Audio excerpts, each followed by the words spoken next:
قبلک الا رجال نوحی الیہم فاسألوا اہل الذکر ان کنتم لا تعلمون۔ 6 نمبر آیت تک سوالات تھے ان کے،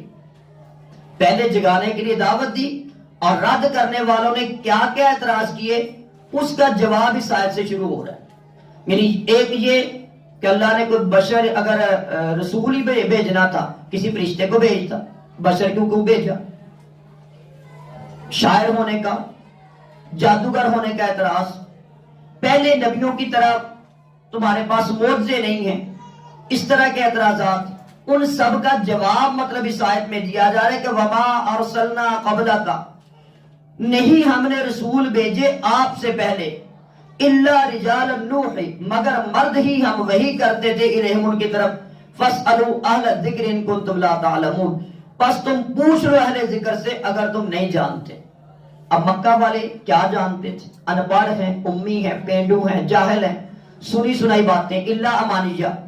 2 طرح کی گمراہی دنیا میں پائی جاتی ہے ہمیشہ سے، یا پڑھا لکھا جاہل ہوگا یا ان پڑھ جاہل ہوگا۔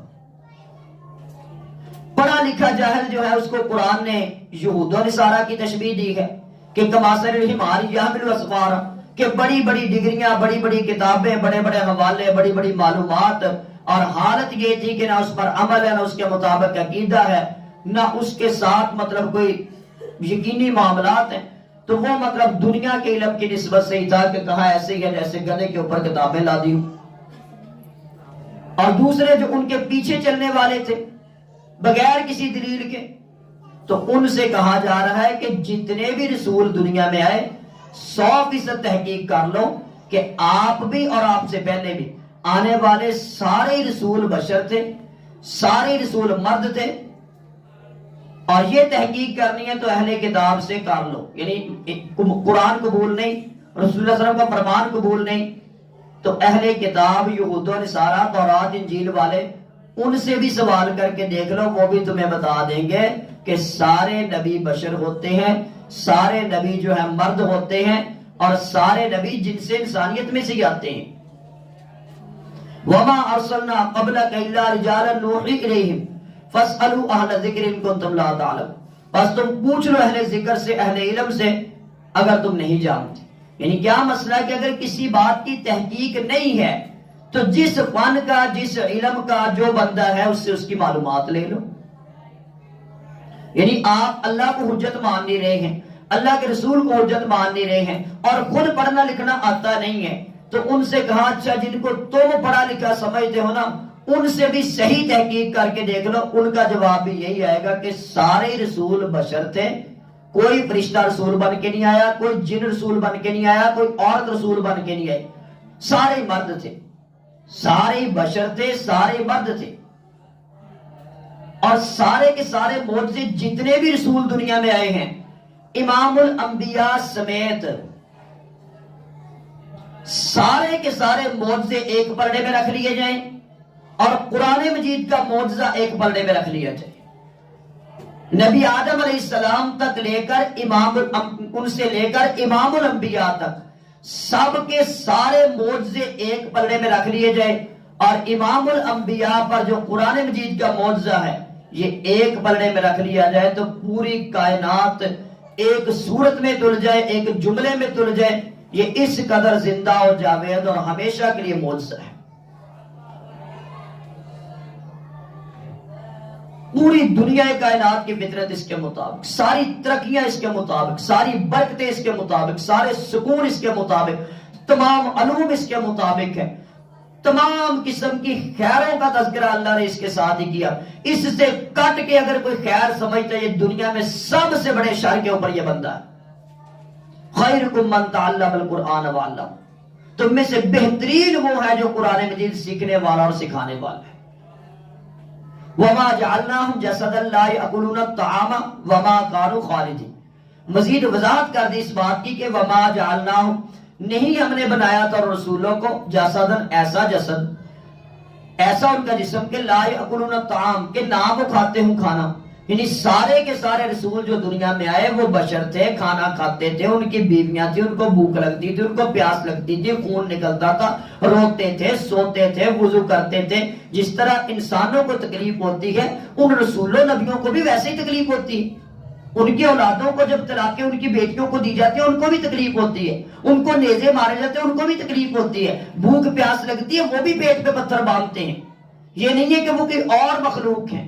اللہ نے صبر جتنا بھی دیا، ضرب جتنا بھی دیا، اخلاق جتنا بھی دیا، فضل جتنا بھی دیا، رحمت جتنی بھی دی، شانیں جتنی بھی دی، اختیار نہیں دے دیے ہیں۔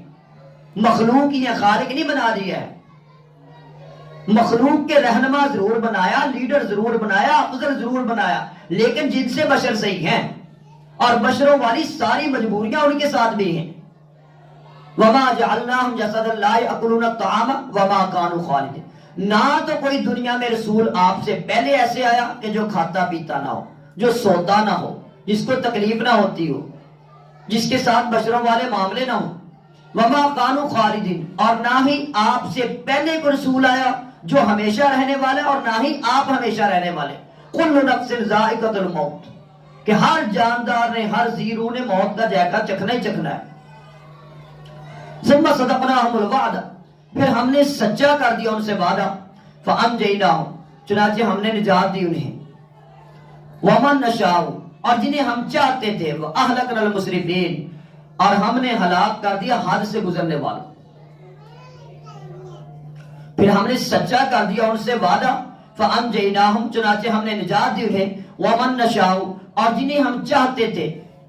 وَأَهْلَكْنَا الْمُسْرِفِينَ، اور ہم نے ہلاک کر دیا حد سے گزرنے والوں کو۔ یعنی ہر دور میں ہر فرد کے پاس، ہر قوم قبیلے کے پاس، ہر انسان کے پاس اللہ کی سچائی پہنچی۔ ثم صدقناہم الوعد، کہ اللہ کی توحید کی سچائی، نبوت اور رسالت کی سچائی، اللہ کے دین کی سچائی، وحی کی سچائی، تو وہ سچائی پہنچتی ہے، اور جو اس سچائی کو سچ مان کے قبول کر لیتے ہیں ان کو نجات مل جاتی ہے، اور جو اس کو قبول نہیں کرتے، وَأَهْلَكْنَا الْمُسْرِفِينَ، وہ حد سے بڑھنے والے ہوتے ہیں اور ان کو ہلاک کر دیا جاتا ہے۔ نوح علیہ السلام کی قوم پہ عذاب آیا، 70-75 کو 80-85 لوگ صرف یہ مسلمان ہوئے، 1000 سال سے بھی زیادہ سلسلہ، 950 سال تبلیغ کا ذکر آیا قرآن، تو 950 سال کی تبلیغ کے بعد مسلمان ہونے والے لوگ 80-85، تو اقتا کے بالآخر سارا دیکھ کے اشارے اللہ کی طرف سے ہو جاتے ہیں، من الکافرین دیار، اللہ ایک بھی کافر دنیا میں نہ چھوڑنا۔ نوح علیہ السلام نے بد دعا کہ یہ مطلب نہ ایمان لے کے آ رہے ہیں، نہ کسی کو ایمان والا بننے دے رہے ہیں۔ ان کی نحوست، ان کی لعنت، ان کی ضد اتنی بڑھ چکی ہے کہ اپنی نسلوں کو بھی اسلام کے خلاف ایسے کر رہے کہ کوئی اس طرف توجہ بھی نہ کر سکے۔ اے اللہ ایک بھی کافر نہ چھوڑنا ان میں سے۔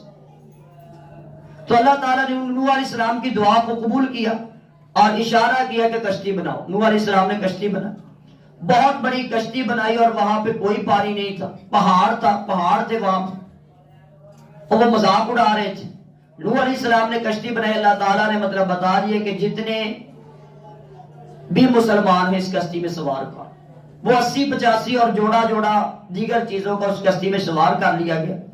اور اس کے علاوہ باقی سب کو غرق کر دیا گیا۔ تو نوح علیہ السلام کو آدم ثانی اسی لیے کہتے ہیں کہ اس کے بعد اب دنیا میں جتنی بھی اولادیں ہیں یہ ساری کی ساری وہ نوح علیہ السلام کے ساتھ مسلمان ہونے والے 80-85 مومنوں کی اولادیں اب دنیا میں۔